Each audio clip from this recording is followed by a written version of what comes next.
Good morning, friends. It's Joy with Decor Made with Joy. I hope y'all are having a great day. Come on in here and let's talk about a project I'm working on.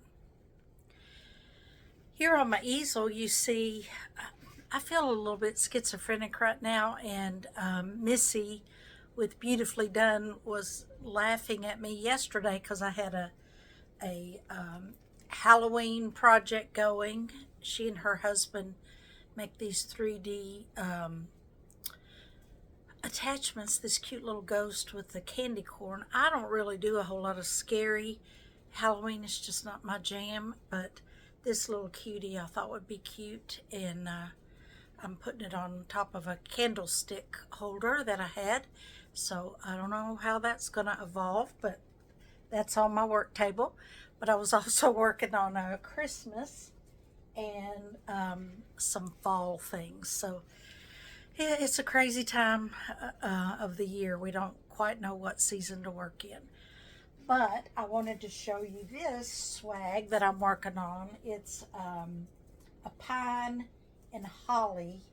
I took a master class with Wet Nose and Bows a couple of weeks ago, and got the box with the project in it, and have been working on that.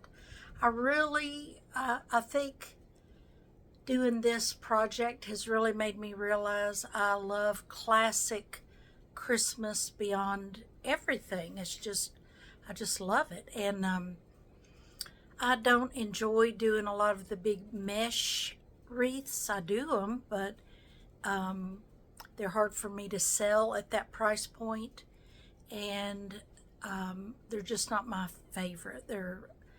All the attachments and all are just not quite my style. And that is good to learn what your style is. And I'm not a big volume seller, so I could focus on what I enjoy. Well, this Wet Nose and Bows style, a classic Christmas, I'll say, is my style, and so I wanted to show that to you. It is, built on a base. I won't tell you all the details because that's Ellen's kind of, she has mastered this technique, and you can take her course if you want to learn, but it's, the loblolly pine is built over the teardrop swag base, and then you add in pieces of holly, and this holly is got iridescent leaves, some sparkle to it is what I'm trying to say. It also has some frosted pine cones. It has the classic Ellen bow, which is an elongated bow, and it's got some big long tails on it. Loved working on that. And my go-to is to, once I think I'm finished with something, I stare at it a few days. Try not to get in a big hurry to photograph and list. I learned that the hard way, because what I would do is get in a big hurry and think I needed to get it listed and photographed, and then in that process I would see changes I wanted to make, and so then I'd have to redo it.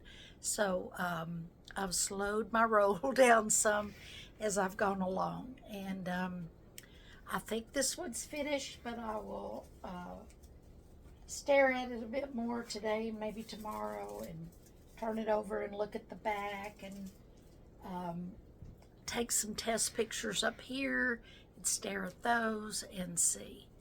But I hope you like that classic design as much as I do, and I have some other ideas for like a series. I'm going to call it the Natchez series, and I will be doing some magnolia, frosted magnolia, and some classic design like this. This would be called my Arlington, and then magnolia house, and I'll be thinking some other classic styles. And I have a Tennessee series that I'm working on too. Have one with cardinals that with frosted greenery, and that's my Carol Elaine. And I call it that because my mother loved cardinals. She bought me cardinal Christmas china, and always when I see cardinals in my yard, I think about my mother in heaven coming back for a visit. So I'm going to name this wreath for her. All right. Well, you guys have a good day, and we will speak soon. Take care.